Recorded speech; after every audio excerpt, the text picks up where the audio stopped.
baju serba putih. Ya. Alhamdulillah. Alhamdulillah. Cantik rambut. Pinjam. Terima kasih. Boleh. Pakai songkok, saya pakai rambut tu. Kita tukar. Tukar. Lagu joget kita. Selamat Hari Raya. Selamat Hari Raya.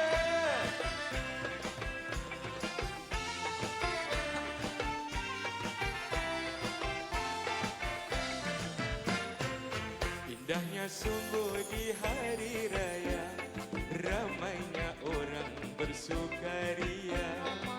Indahnya sungguh di hari raya, ramainya orang bersukaria. Adikku manis cantik bergaya, bolehkah